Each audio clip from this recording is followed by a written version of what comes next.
अस्सलामुअलैकुम। Welcome back. अच्छा जी, exercise 6.1 complete करने के बाद अब हम टाइप्स ऑफ सीक्वेंस स्टार्ट करने जा रहे हैं। तो आपका जो सीक्वेंस की डेफिनेशन थी वो हो चुकी, सीक्वेंस से रिलेटेड आपने एक्सरसाइज 6.1 भी कर ली। अब हमारा ना टाइप्स ऑफ सीक्वेंस स्टार्ट हो गई हैं। अब हम बारी बारी टाइप्स ऑफ सीक्वेंस पढ़ेंगे। तो आज हम पहली टाइप ऑफ सीक्वेंस स्टार्ट करने जा रहे हैं, वो है आपकी अरिथमेटिक प्रोग्रेशन। आप इसको अरिथमेटिक सीक्वेंस भी कह सकते हैं। तो पहली टाइप है आपकी अरिथमेटिक प्रोग्रेशन या अरिथमेटिक सीक्वेंस, और इसको हम शॉर्ट फॉर्म में लिखते हैं एपी। ठीक है, AP stands for arithmetic progression. तो ये शॉर्ट फॉर्म है। अब ये अरिथमेटिक प्रोग्रेशन समझाने से पहले मैंने एक एग्जांपल लिखी है। देखिए, कंसीडर मेरे पास ये एक सीक्वेंस है 2 4 6 8 अप टू सो ऑन 96 98 100। अब अरिथमेटिक प्रोग्रेशन कौन सा प्रोग्रेशन होता है, इसकी निशानी क्या है, आप किस तरह से पहचानेंगे कि कोई भी प्रोग्रेशन अरिथमेटिक है भी कि नहीं। तो अरिथमेटिक प्रोग्रेशन की पहचान ये है कि इसमें हर दो कंसेक्टिव टर्म्स के दरमियान का जो डिफरेंस होता है वो सेम होता है। ठीक है, दो साथ साथ वाली टर्म्स का जब भी आप डिफरेंस निकालेंगे वो सेम आएगा। ठीक है, अब जैसे कि ये मैंने आपके सामने एग्जांपल लिखी, कंसिडर एग्जांपल 2 4 6 8 96 98 100। अब आप नोट करें कि अगर आप देखें 2 और 4 इन दोनों में कितना फर्क है, कितना डिफरेंस है 2 का। इसी तरह 4 और 6 में देखें इन दोनों में कितना डिफरेंस है 2 का। 4 और 8 इन दोनों में देखिए कितना डिफरेंस है 2 का। इसी तरह 96 और 98 इन दोनों में देखिए कितना फर्क है 2 का। इसी तरह 98 और 100 में देखिए कितना फर्क है 2 का। तो आपने देखा दो कंसेक्टिव टर्म्स के दरमियान का जो डिफरेंस है वो हमेशा सेम आ रहा है, 2 2 2 2 2। तो ऐसे प्रोग्रेशन को हम कहते हैं वो अरिथमेटिक प्रोग्रेशन है। तो आप इसको लिख सकते हैं कि ये कौन सा प्रोग्रेशन है, अरिथमेटिक प्रोग्रेशन। ठीक हो गया। और हमेशा आपने जब भी डिफरेंस लेना ना तो दो कंसेक्टिव टर्म्स का लेना है, साथ साथ वाली टर्म्स का लेना है। अच्छा, अब इसको थोड़ा सा और एक्सप्लेन मैं करूंगा। आपको पता है ये आपकी पहली टर्म है तो इसको A1 लिखेंगे, ये आपकी दूसरी टर्म है इसको A2 लिखेंगे, ये आपकी तीसरी टर्म है इसको A3 लिखेंगे, 8 आपकी चौथी टर्म है इसको A4 लिखेंगे। इसी तरह चलते जाए। अब हमें नहीं पता ये लास्ट टू टर्म्स ये क्या है, इनका एड्रेस क्या है, हमें लास्ट टू टर्म का एड्रेस नहीं पता। मैं इसको लिख लेता हूं an, यानी कि ये कोई भी टर्म है an। तो अगर ये an है तो इससे पिछली टर्म क्या होगी, एक कम कर लें तो ये जो टर्म होगी वो होगी an-1। यानी कि लास्ट टर्म अगर an है तो पिछली क्या होगी an-1। n में से एक कम कर ले, कम कैसे करते हैं, -1 करके। तो ये अगर an है तो ये आपका क्या बनेगा an-1। तो मैंने आपको बताया कि अरिथमेटिक प्रोग्रेशन में दो कंसेक्टिव टर्म्स का जो डिफरेंस होता है वो हमेशा सेम होता है। तो इनका ये जो डिफरेंस होता है ना इसको हम डी कहते हैं, D. D stands for common difference. क्योंकि डिफरेंस सेम होता है इसलिए इसको हम कहते हैं कॉमन डिफरेंस। और कॉमन डिफरेंस निकालने का फार्मूला हमेशा यही रहेगा, second term minus first term. जब भी आपने दो टर्म्स लेनी है तो आपने दूसरी में से पहली को माइनस करना है, दूसरी में से पहली। यानी कि अगर आप ये A1 और A2 पहले A1 और A2 के दरमियान डिफरेंस निकालना चाहते हैं तो इसका फार्मूला बनेगा A2 माइनस A1, दूसरी में से पहली माइनस करनी है। इसी तरह अगर आप दूसरी और तीसरी टर्म्स का डिफरेंस निकालना चाहते हैं तो वो बनेगा A3 माइनस A2, और दोनों बराबर आएंगे क्योंकि जो डिफरेंस होता है वो सेम आता है। इसी तरह तीसरी और चौथी का अगर आप डिफरेंस निकालना चाहे तो वो बनेगा A4 माइनस A3। बाद वाली टर्म पहले लिखनी है आपने, तो A4 माइनस A3। इसी तरह आप चलते जाएं। और अगर आप लास्ट टू टर्म का डिफरेंस निकालना चाहे तो कैसे निकालेंगे, पहले an आएगा फिर an-1 आएगा, an माइनस an-1। तो कॉमन डिफरेंस का जनरल फार्मूला ये है, इसको ऐसे लिखते हैं an माइनस an-1। इसका मतलब यही होता है कि जो भी आपने दो टर्म्स लेनी है दूसरी में से पहली माइनस करनी है, या अगली टर्म में से पिछली टर्म माइनस करनी है, अगली टर्म में से पिछली टर्म माइनस करनी है। तो ए एन अगली टर्म है, ए एन माइनस वन उससे पिछली है, तो डी का फार्मूला जनरली ऐसे लिखा हुआ है, d is equal to a n minus one. इसका मतलब यही है कि नेक्स्ट टर्म में से पिछली टर्म, प्रीवियस टर्म हमने माइनस करनी है, तो आपको डी मिलेगा। जैसे एग्जांपल्स ये है, a2 माइनस a1 करेंगे, a3 माइनस a2 करेंगे, a4 माइनस a3 करेंगे। हमेशा अगली टर्म पहले लिखेंगे, पिछली टर्म को उसमें से माइनस करेंगे। तो ये है कॉमन डिफरेंस के हवाले से कि इसको हम जनरली कैसे लिखते हैं, d is equal to a n minus one. तो जब भी ये लिखा हुआ आएगा ए एन माइनस वन, तो आपने समझ जाना है कि वो d कह रहा है, वो कॉमन डिफरेंस की बात कर रहा है, वो डिफरेंस की बात कर रहा है। तो इसी बात को मद्देनजर रखते हुए उसने डेफिनेशन लिखी है। अब जरा आप डेफिनेशन पर आ जाएं। तो डेफिनेशन में कहता है a sequence a n, sequence को हम जनरली कैसे लिखते हैं, ए एन से। मैंने बताया था कि सीक्वेंस को जनरली हम ए एन से लिखते हैं। तो कहता है sequence a N is called arithmetic progression if a n minus one. मैंने बताया कि ये ए एन माइनस वन क्या होगा, आपका हमेशा डिफरेंस होगा, कॉमन डिफरेंस। तो कहता है sequence a N is called arithmetic progression if a n minus one is same.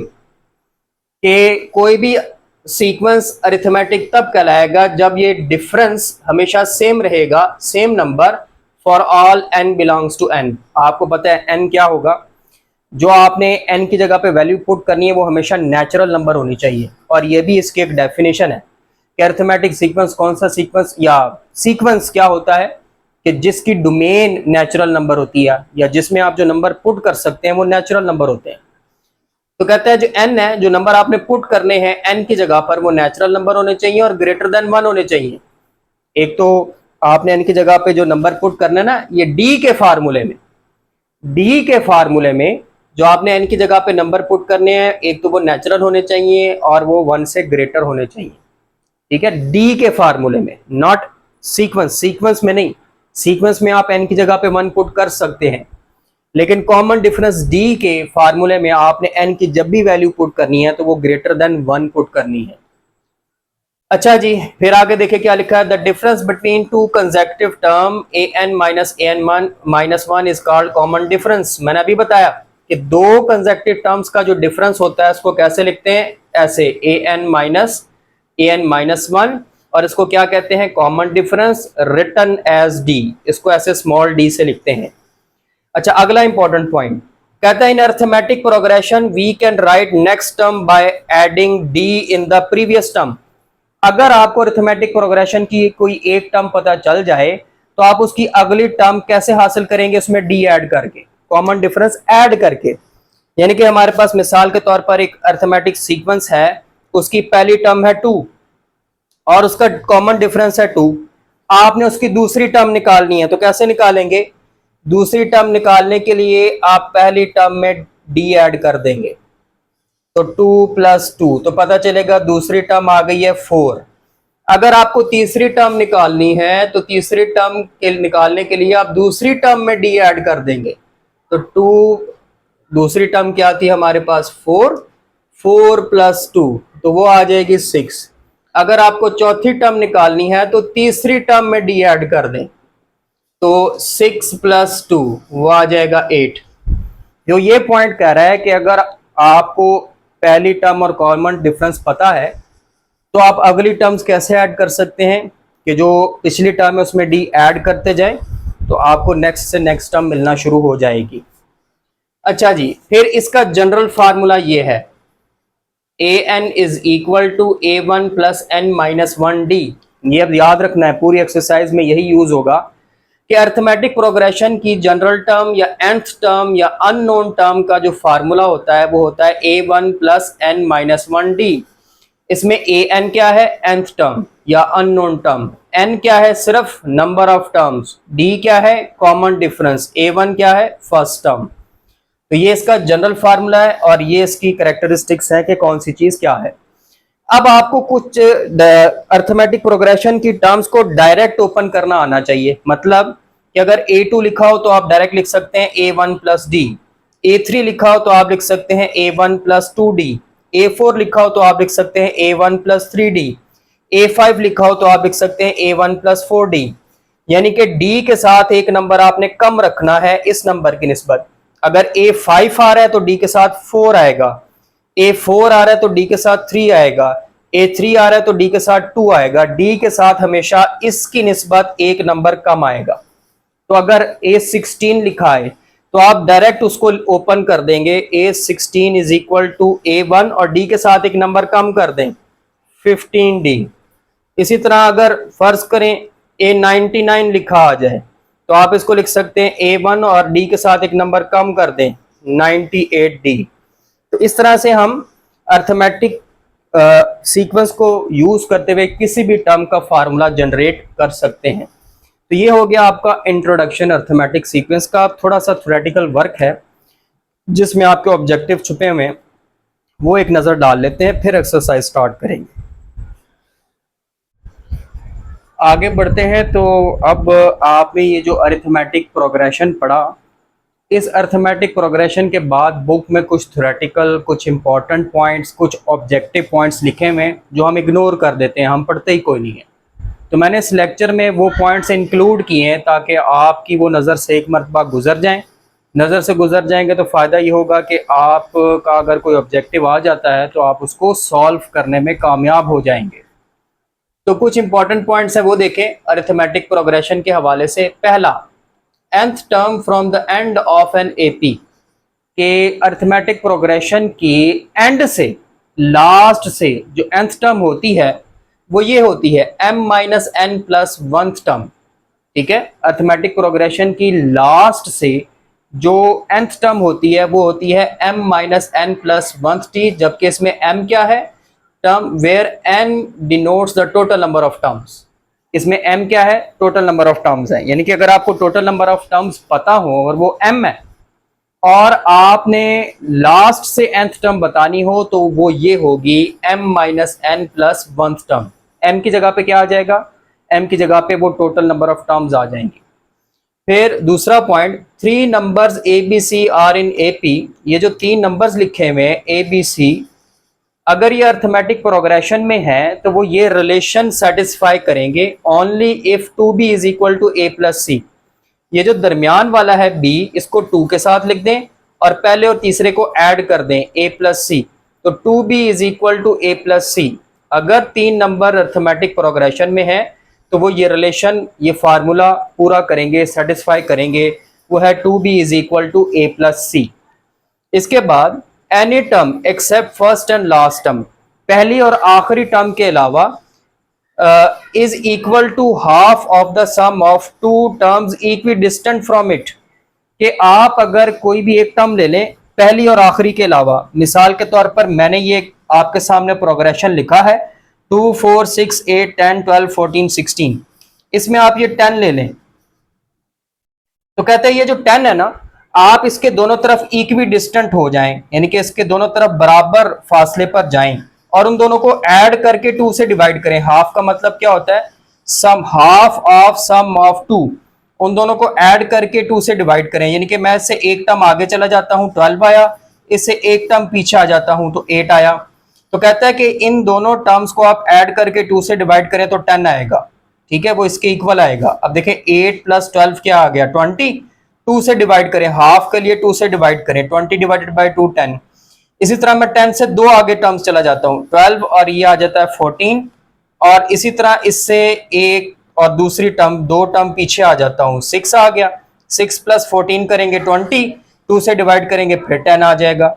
इसी तरह अब मैं 10 से 2 टर्म्स और आगे चला जाता हूं, ये 12 14 ये आ जाता है 16 और 2 टर्म्स पीछे आ जाता हूं 8 6 और ये आ गया 4, तो 4 प्लस 16 कितना आएगा 20, 20 को 2 से डिवाइड करेंगे तो आ जाएगा 10। तो ये पॉइंट ये कह रहा है कि any term except first and last term in AP is equal to the half of the sum of 2 terms equidistant from it, उस टर्म से बराबर फासले पर हो, उससे आगे भी और उससे पीछे भी। तो ऐसी टर्म के आप बराबर फासले पर आगे चले जाएं और बराबर फासले पर पीछे आ जाएं, उन दोनों को ऐड करें सम ऑफ 2 और हाफ करें, 2 से डिवाइड करें तो वही टर्म आ जाएगी, जैसे कि 10 आ रहा है। तो ये आपका ऑब्जेक्टिव ये कहता है। फिर कहता है चौथे नंबर पे, if term A one is unknown, अगर आपको पहली टर्म मालूम ना हो, the nth term can be written as A N is equal to A M plus N minus M D.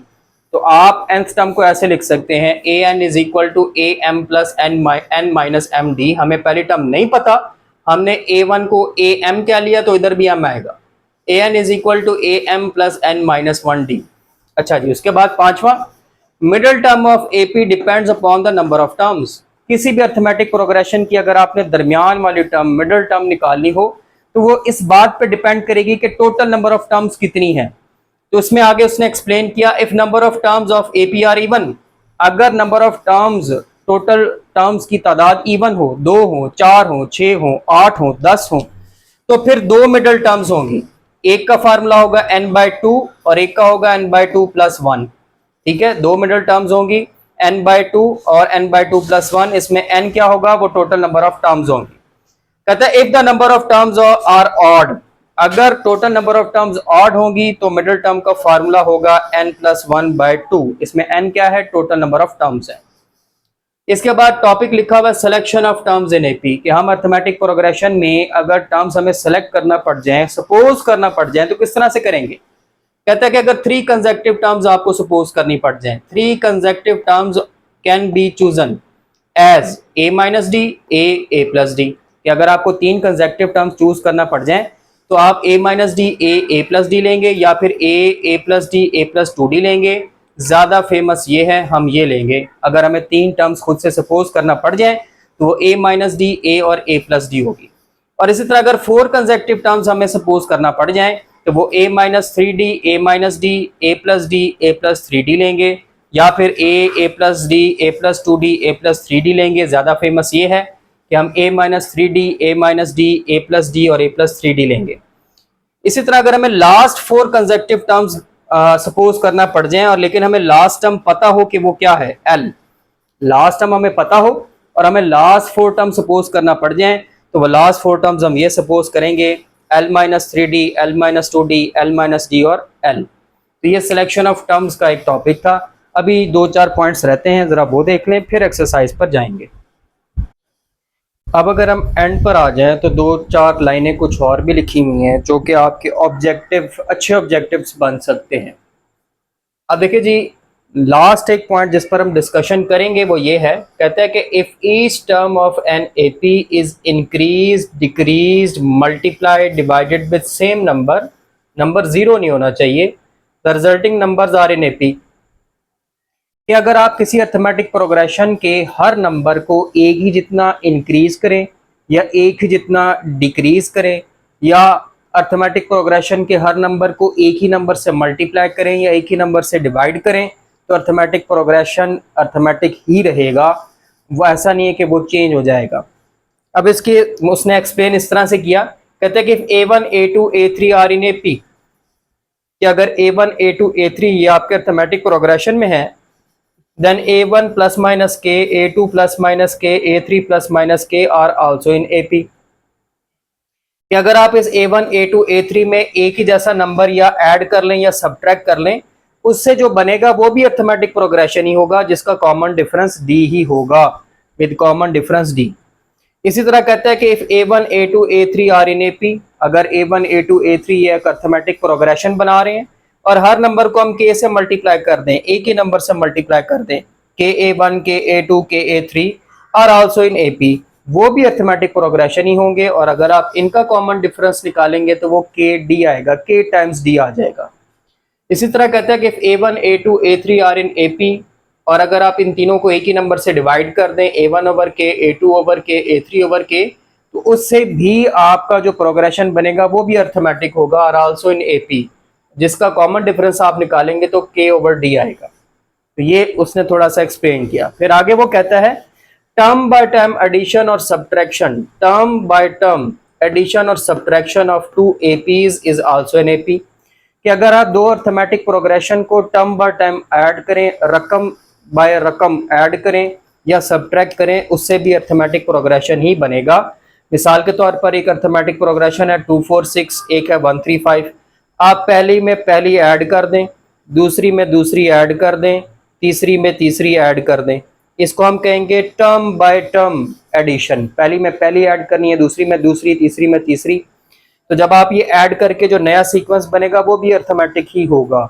इसी तरह आप माइनस भी कर सकते हैं कि आप रकम टर्म बाय टर्म माइनस कर लें, तो उससे भी जो प्रोग्रेशन बनेगा वो अर्थमेटिक ही होगा। तो ये कुछ ऑब्जेक्टिव पॉइंट्स थे, ये थ्योरी थी आपकी अर्थमेटिक प्रोग्रेशन की, जिससे एमसीक्यूज भी आ सकते हैं, आपके कॉन्सेप्ट्स भी हैं।